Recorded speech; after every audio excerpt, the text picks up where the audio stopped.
Okay, thanks very much for joining me on the Everyday Investor podcast. I'm with Maxwell Nee. How are you, Max? Hey mates, I'm good, thank you. Thank you for having me.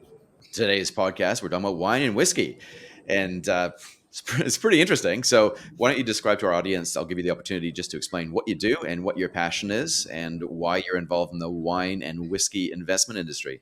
My name is Maxwell Nee. I'm the managing partner of Oweno. So Oweno is a wine and whiskey investment firm in London.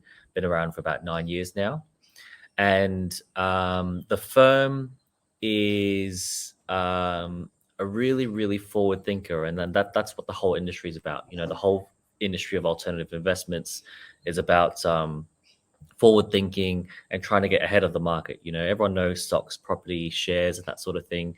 I actually used to work in banking, so I'm very familiar with all that sort of stuff, banking, finance, investments. And I fell in love with these assets because two reasons. There's like the passion side of wine and whiskey. When you look at the fundamentals, they are really simple. You're looking at things that are in limited supply. Everyone wants them, therefore the price is driven up. In addition to they increase in value as they age. Because if you ever go out and try, for example, a Scotch that has zero age compared to a Scotch that is, when I say Scotch, I mean Scotch whiskey, zero age compared to something that is aged 30 years, the taste is just, completely out of this world, non-comparable. So that's a little sort of insight into how these assets appreciate and how you can, make money with Mm. them.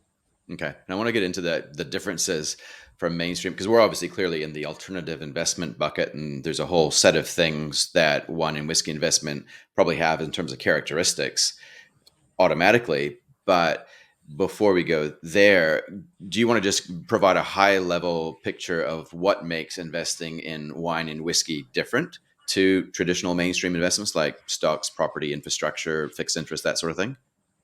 Yeah. So I'll give you the bullet points and then I'll tell you a story, right? So the bullet points are the numbers show that for capital preservation, non-correlated returns to the market, so non-correlated to, stock shares and whatever have you, inflation beating yields, even alpha generating arbitrages, also like downside barriers to these type of investments. They all exist with wine and whiskey. And one of the key sort of fundamentals that attributes all those five things is that when we talk about wine and whiskey assets, we're talking about investment grade wine and whiskey. So the market's about $400 billion worth US dollars, right? Investment grade is the top 1%. So you're looking at about 4 to $5 billion of these assets, and you've got to understand who are these assets enjoyed by. These assets, because they're in the top 1%, they're classified as luxuries. So they're enjoyed by people who enjoy luxurious things, people who are in the mood to spend more money, people who um, are in the mood to enjoy themselves, in the mood to celebrate. And all of a sudden, when you're in that type of mood, price doesn't really matter as much. And these types of people who enjoy these assets because these are alcohol and they're, passions and their artistic forms as well, because you can appreciate it for the art form of making wine and making whiskey. It really is a luxury that people love to pay for. And a great proof of concept is, for example, Bernard Arnault, I think that's how you pronounce his surname, the CEO of LVMH, has just become the world's richest person in a contracting economy. He's at the head of the spear of the luxury world, and the luxury world is booming, even though the whole world economy is contracting. So that just sort of Hmm. proves the concept of the luxury economy is its own economy, and the assets that we're talking about sit in that economy.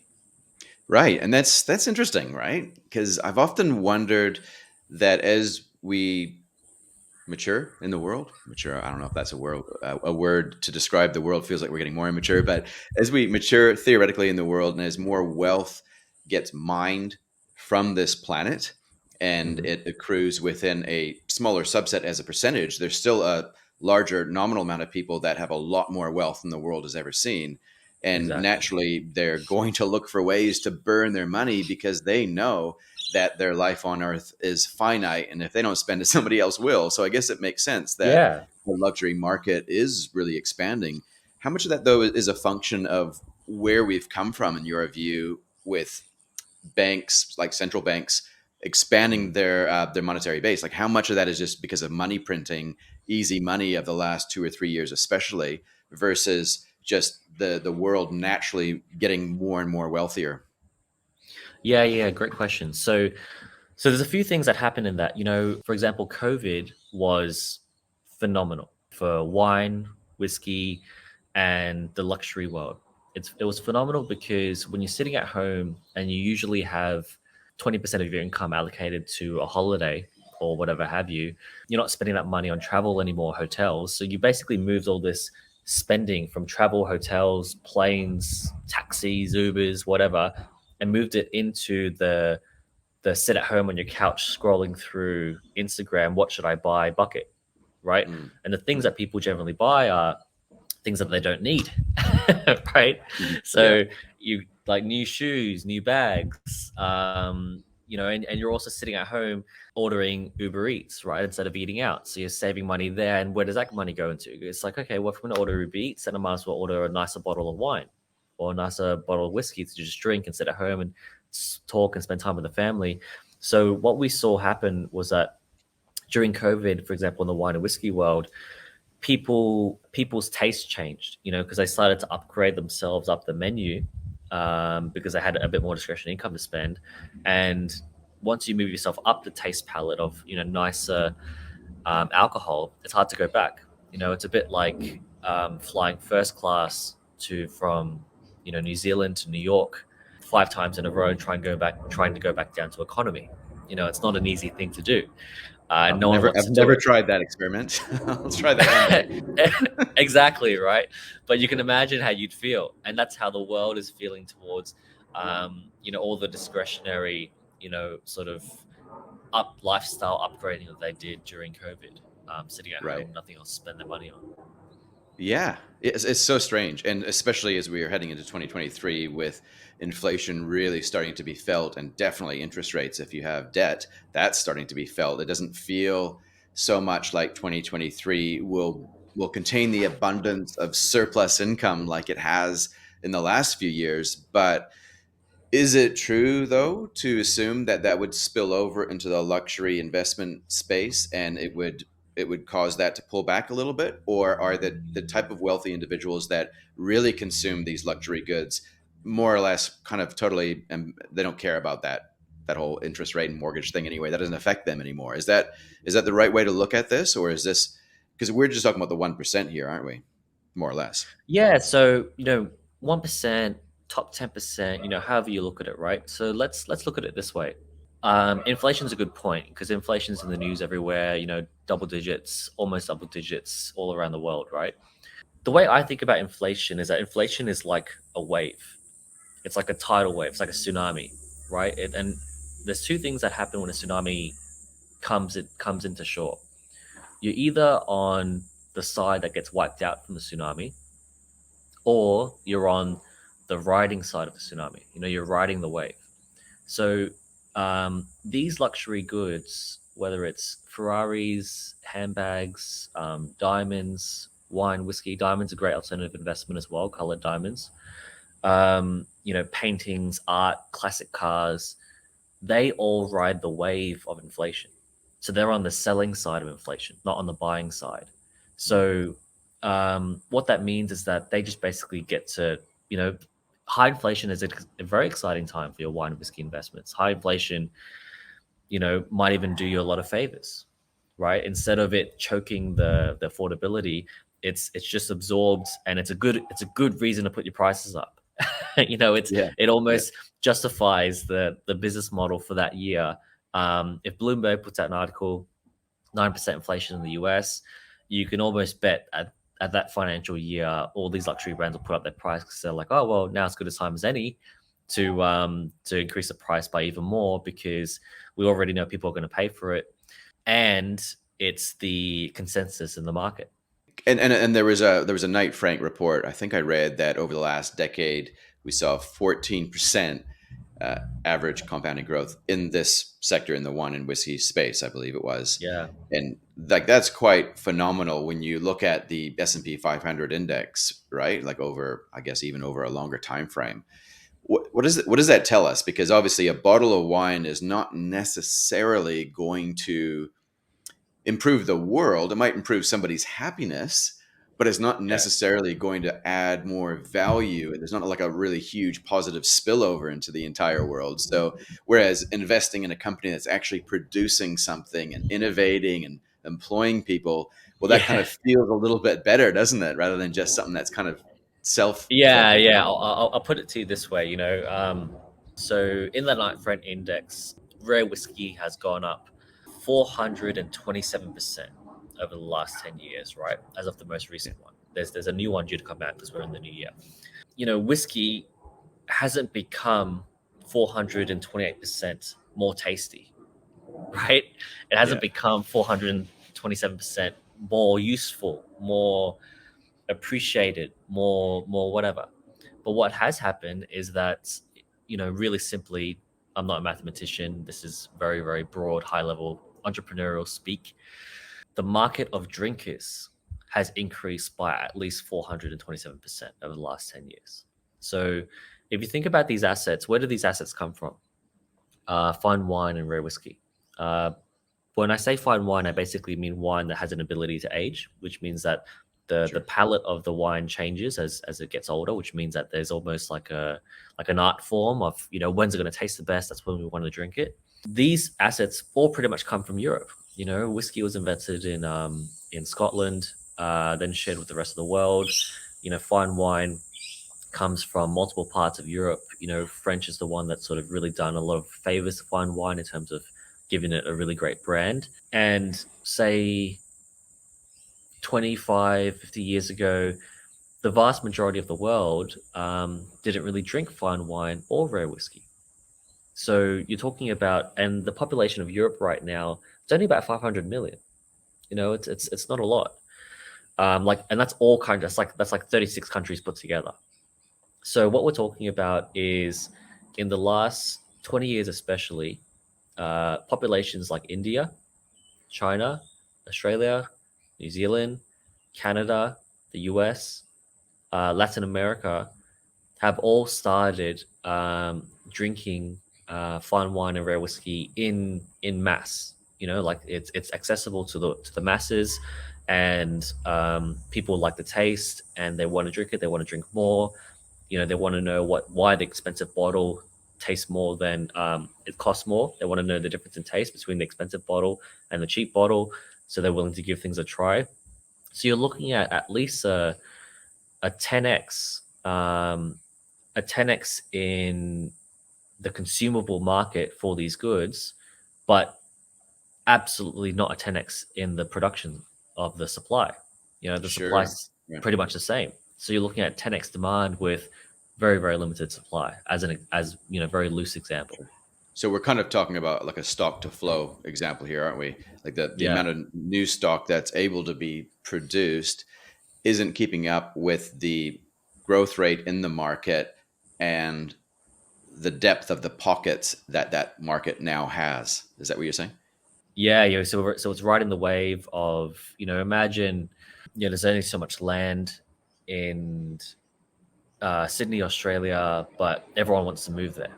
That's basically what's happened over the last 20, 25 years. And there's still more to come. Like there's trade restrictions between like Australia and China. So there's a lot more wine that could get to China that isn't getting in there. There's a lot more wine they want to drink that they're not getting. There's investment restrictions in places like India. So it's not easy to sort of set yourself up in India to get your stock in there to sell it and for people that want to drink it. So there's more population that wants to suck up this limited supply yet to go. Yeah, and it's interesting. Like when I put this side by side with, say, holding some crypto assets, you're looking at the supply and you're looking at the tokenomics just to see how what rate does it burn or get lost, and is it a fixed supply or is it infinite? But here we've got this luxury good, which can be bought, it can be stored, and then eventually it is finite in terms of its supply. Each one of those units will be consumed, I guess, presumably, or Yeah, and lost then or the cycle destroyed. starts again. Then the cycle Yeah, starts again, right? Yeah, Yeah. So it's like this beautiful life cycle of, Yeah. um, what? Okay, so I want to. When people think about investing in wine and whiskey, they think of like a graph. A graph where you have this line that just goes up and it keeps going up. As long as it keeps going up, everyone wins. That's not how we take on investing in wine and whiskey. That's almost like how people, it's a bit like watching that crypto, the Bitcoin graph. It's like, oh, if it keeps going up, then everyone wins, right? No, that's not what we do in wine and whiskey. What we do is basically we want to buy you in young, at year zero or whatever, so that you can ride the appreciation of the aging of the asset. Because it's when the asset ages that that you receive a significant uplift. And I'll tell you a story about this. So Mm. I was in Chicago, meeting an old friend, haven't seen him in a long time, and we go to this bar, which is really really cool. There's like live dancing, there's like acrobatics, like this woman that turned herself into a pretzel, like All right. really really. Tell me it wasn't Hooters, Max. No, it wasn't Hooters. That Okay, doesn't cool. happen at Hooters, right? So we get tables at this bar, right next to the stage, and they say, "Look, you can sit here. There's two seats, but the minimum spend $75 a seat." And we're like, "Okay, cool. We're on holiday. Let's do it." So $150 between the two of us, right? And then I said, "You know what? I want an old fashioned." So an old fashioned is a drink that's usually made with bourbon, a cocktail, and I like to have a whiskey because have it with whiskey as well. And the guy said, "Would you like Macallan 12 or Macallan 18?" And then I said, "You know what? I'm on holiday. Screw it. Let's do 18." And the difference between Macallan 12 and Macallan 18, Macallan's like the apple of whiskey, Scotch whiskey, is that it's the same liquid, exactly the same, but 18 was aged an additional 6 more years, right? Now, the drink came out. It was delicious. I've never had Macallan 18 before. Gave it to my friend. He drank like half the cup, and I'm about to finish his glass. And then I asked the guy, "How much was this again? How much? What was the price of this?" And he said 125. I said, "No, not how much we spent so far. Like how much is this glass here?" And he said 125. And I said, "No. How much? Not how much is the bottle, or how much is whatever you're thinking. How much was this glass?" And he said 125. And my friend sitting over there laughing at me, and like almost like spitting at me from how much he's laughing at me. And I He's thought, spitting the wow, wa- okay, he's well, spitting the whiskey back at you, hopefully. spitting yeah, hopefully. Uh, so I paid 125 US dollars plus tip for this drink, right? Macallan 18. And then I said to him, "Okay, I'm committed now." We've basically blown out our budget because we thought we were never going to hit that $75 per person. We've blown it out. And I said to the guy, "Okay, out of curiosity, how much was the Macallan 12?" And he said 25. And I thought, wow. So a difference in 6 years of aging for the end consumer of this luxury good Mm. is 500% return, Mm. right? So that's the power of aging appreciation. You can't cheat time, and how these drinks are appreciated. And for shits and giggles, I ordered the Macallan 12 to taste the difference, and it was horrible. Yeah, it was horrible compared to the 18. My friend drank it, and he's like, "Wow, that's such a big difference." So there's a intrinsic value in the difference, and Yeah. also what people will pay, right? Sure. So, correct me if I'm wrong. I have a very limited understanding of spirits and wine, but Yeah. when you are aging whiskey, it only really improves with age if it's in the cask, not in the bottle. Is that correct? Yeah, great question. So, um, whiskey only sort of refines itself and matures in the cask. That's because when you take it from the cask to the bottle, the alcohol content is so high, like 40% minimum, 40%, that the alcohol content acts as like a natural preservative and sort of Mm. freezes it in time of its Okay. aging once it gets into a glass bottle. Wine is a little bit different. Wine's alcohol content's much lower. It's usually less than 14%. And because wine um, has a different construct, it's one of the only substances on earth that can still age in the bottle. So that's why you'll have people that have wine cellars and they've got bottles that they never drink because it'll taste different, you know, 5, 10, 15, 20 years from now. Sure, I get it. So I guess now we have a bit of an insight as to why wine and whiskey, because it kind of feels like, well, just pick one and be done with it. But already you have diversification at the level Yeah, of the subtype here, where we have whiskey and wine. Whiskey ages in the cask.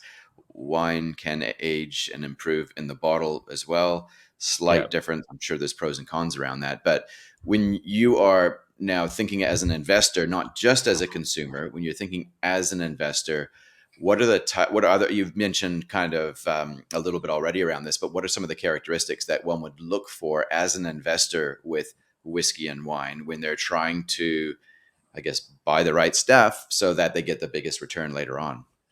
yeah. Great question. So the first thing I would say is the top 1% of investment grade wine and whiskey. You don't want to pay retail price for it, because if you pay retail price for it, you know who you're going to sell it to, and you're going to sell it to them at retail price. So you started really far behind the starting line. It's very hard to then catch up and jump over. So you want to work with an investment firm, an investment broker, to help you source stock at wholesale price. Now you've got to ask yourself, why would they give you stock at wholesale price when they could just keep it themselves, sell it themselves, and make money? They will only help you to source stock at wholesale price if they help you to source it, for example, at year zero. So we spoke about Macallan 12. It gets into the bottle at 12. If you can just get your hands on that at year zero, very loose numbers, high level. Let's say year 12, the value is $100.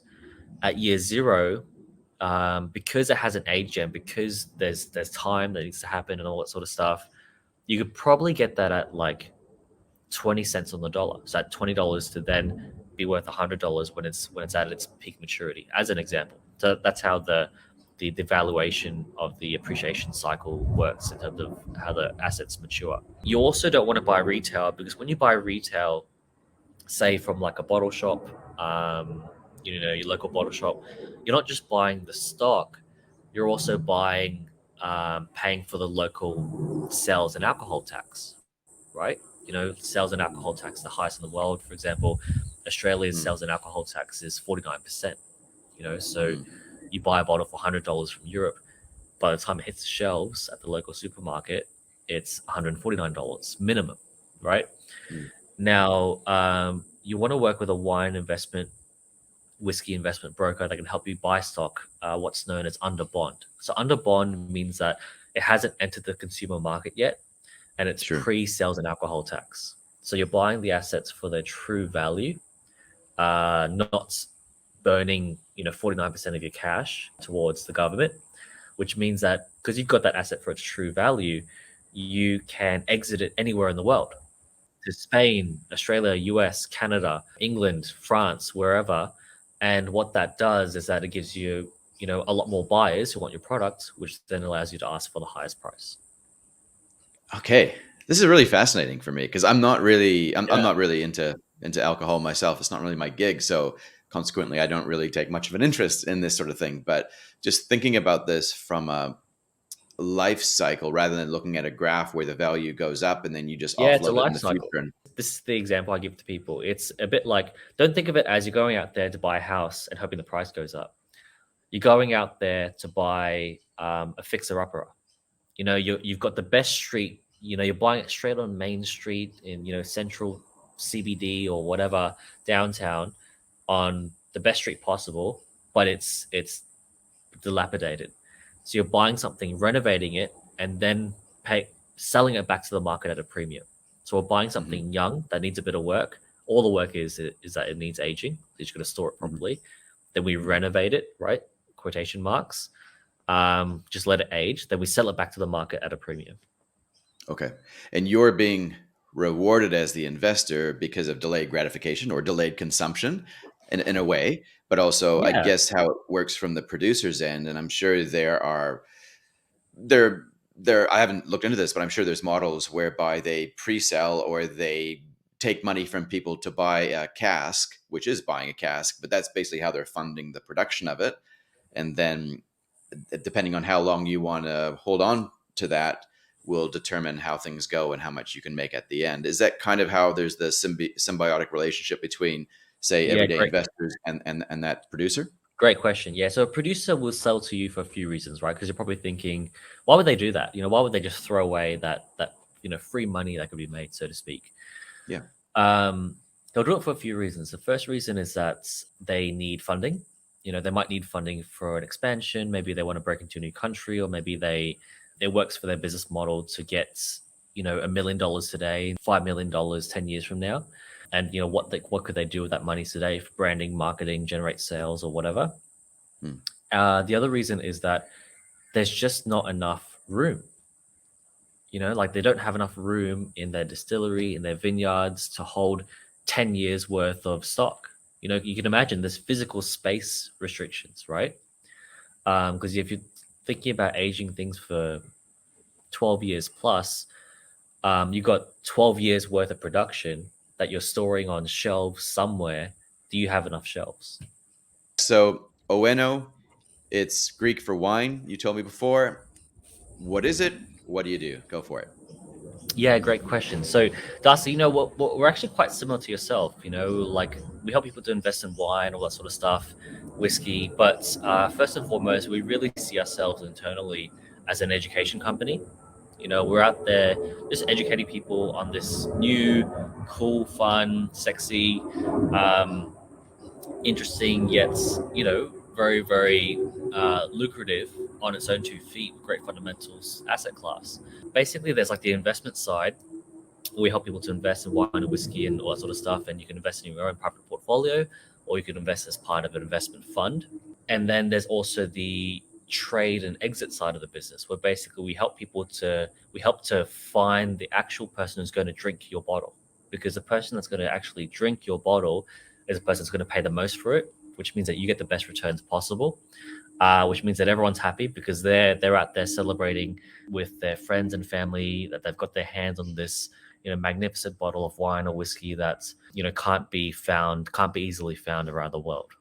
And so is it like a complete end-to-end closed loop? So I'm gathering that Oeno would source, say, a cask of whiskey or a certain amount of wine, and then what? They would verify its authenticity, store it. Is that kind of how it could work? Yeah. It's a huge enterprise. So we have more than 100 full-time people in 4 continents speaking 6 languages to pull this thing off. So we're out there meeting vineyards, distilleries, face to face. Most of the time, finding what we'd classify as a great investment grade. There's a few different elements that go into that we help you to store it in a bonded facility where it's independently valued and assured, just like what all investments should be. Then bring that back into the market, sell it back into the market at a premium when it's ready to be drunk and someone's ready to pay the highest price for it. And so, like, there's two, and as we've been having this chat, I've just been thinking about how does this really help the everyday investor if they decided to go down this path somehow. And I'm thinking diversification and negative correlation, or yeah, negative correlation. So with diversification here, we're not talking about just another company or even going into property or a little bit of cash. We're talking about something that's quite other, and therefore that diversification characteristic must be quite broad. And that kind of makes sense to me. But when it comes to the correlation piece, can you explain to me how the value of this type of investment moves through economic cycles relative to, say, other types of investments like mainstream stocks and bonds and stuff like that? Yeah, great question. So, if you look at the last three, financial crisis or huge dips in the stock market, like last year, 2020, and also 2008, what you'll see is that the broad, fine wine market is just non-correlated. It just sort of like Mm. stayed flat during that period. And there's a few reasons for that. Probably the easiest reason to communicate is that whenever you have an asset like crypto or stocks that's highly liquid, which means you could press a button and sell it today, right? Mm. Because you can press a button and sell it today, you can sell 1 million today, immediately within seconds. Because it's highly liquid, it also makes it highly volatile. You know, because wine, whiskey is a physical asset. It's got to be physically moved from its seller to its buyer. It requires a selling window, just like when you go to sell a house. You don't press a button and sell your house. Because it's illiquid, it's ironically illiquid in how quickly it could be bought and sold and moved from a buyer to another. It's less volatile. It's not possible to press a button and sell 1,000 bottles of wine. Because of that, it acts as like a downside barrier to its value because it can't be fire sold at mass scale. So there's that.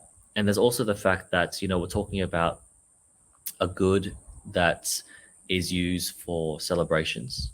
It's designed to be consumed. It's naturally scarce.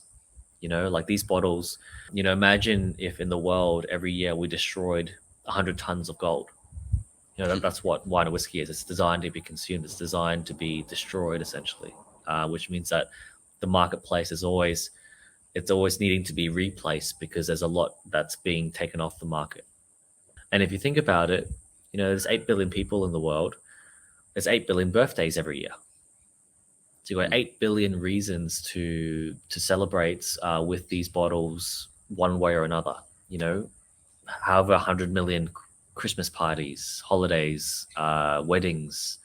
What's the first thing you do at a wedding? What's the first thing you do when you celebrate a new job or promotion? You're doing some sort of action, and usually fine wine and rare whiskey falls into those type of actions. And so, like, kind of thinking ahead, we talked about inflation and rising interest rates, and we're heading into what might be what some people are calling a bit of a global recession. It could be an interesting time up ahead, but thinking in terms of the actual stock or the actual thing that you're investing in with wine and whiskey investing, are there any sort of promising, apart from the market growing, are there promising regions or varieties or certain blends that you're always thinking about to capitalize to see where that crowd is going? Yeah. Oh wow, I love your questions, Darcy. So I'll talk about whiskey first, and I'll talk about wine. So in the whiskey world, Scotch whiskey's been around for hundreds of years. The new players on the market, they are what's known as more approachable, and those are things like bourbon whiskey and Irish whiskey. So basically, American whiskey and Irish whiskey. Now, by approachable, I mean that the taste of them is a bit more simple. Because it's a bit more simple, it's appreciated by more people. An example of simple is that it's sweet. Irish whiskey is often a lot sweeter than Scotch whiskey, even though it hasn't been aged. And because the everyday palate of most people is like simple, sweet, easy to drink, more people are drinking it, which means that it sells more, which means that supply is standing still and demand is just being picked up by more and more people. And to give you an idea of the world's taste palettes and the majority of the population's taste palettes for these type of things, for example, there's a stat that I heard, and it's that in America, 97% of people that drink wine pay less than $10. And that's not because they don't appreciate it or whatever, or, budgets and all that sort of stuff go into play. But, very broadly speaking, 97% of people, they have a simple palate. They want something that's a bit more fun to drink and a bit more simple to drink. And there's also the affordability aspect as well, right? So what I would look for is like crowd pleasers, things that could be absorbed and consumed by a vast range of people compared to, an elite, small aristocratic group of connoisseurs, right? So in the Scotch world, there's Irish, there's American that is booming. There's already a lack of supply. I could send you some articles from Bloomberg saying that, the supply they made 5 years ago that's ready to be drunk now, there isn't enough already. So they can't go back in time 4 years and make more for next year, as an example. So there's like almost like a 5-year forecast of how much undersupplied they are.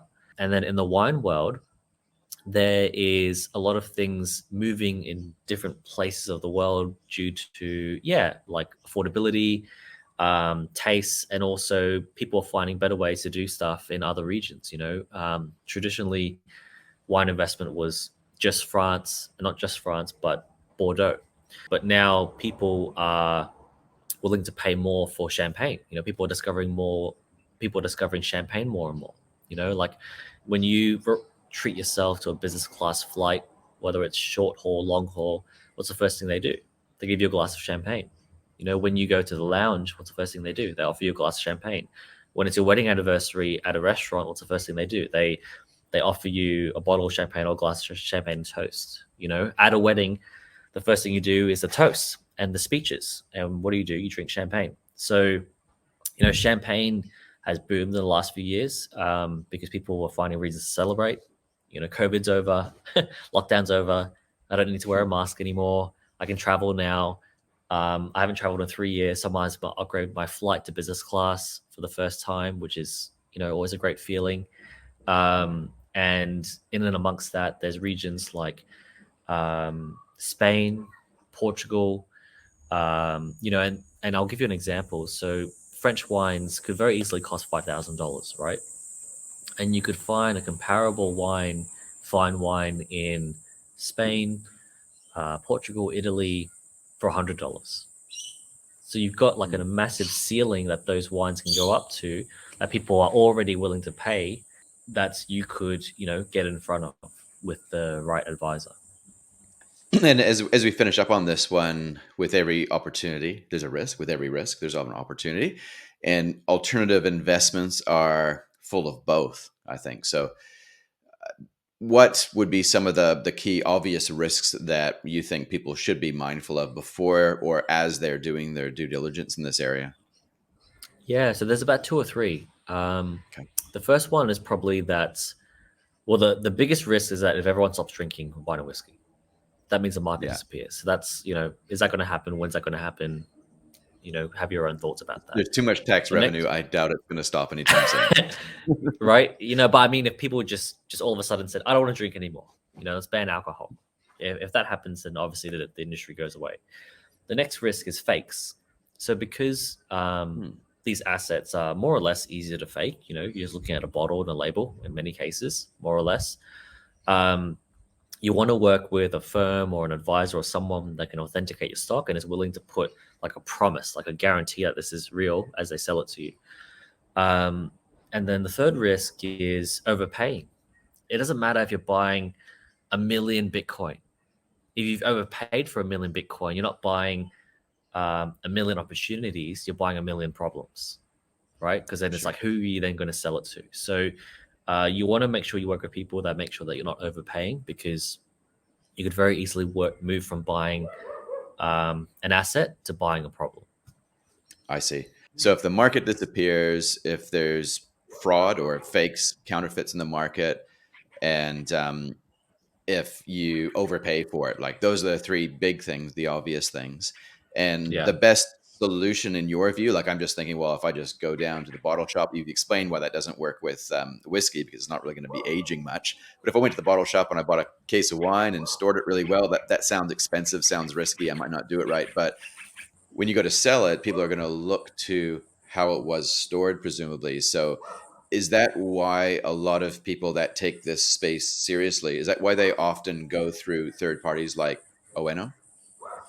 Yeah, because you want to. There's a thing called provenance, which is, think of it as like a stamp. It's like a stamp that this place has been, this wine, the journey of this wine has been stored in a very, very ideal climate, humidity, temperature, lighting, all that sort of stuff, so that the person that opens at the end is opening a fine bottle of wine instead of a bottle of vinegar, which is what usually happens when wine is not stored correctly.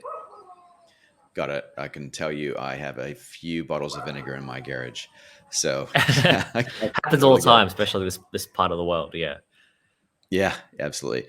Awesome. Now you've mentioned a couple of times that there's some articles and stuff like that. So what I'll do is I'll get you to maybe forward that through to me, and I'll include it in the show notes for our listeners and viewers, and they can do a bit of due diligence themselves starting there, and then go out Great. as they should when they're assessing any opportunity. So Max Nee, thank you so much from Oeno, and hope to catch up with you again soon.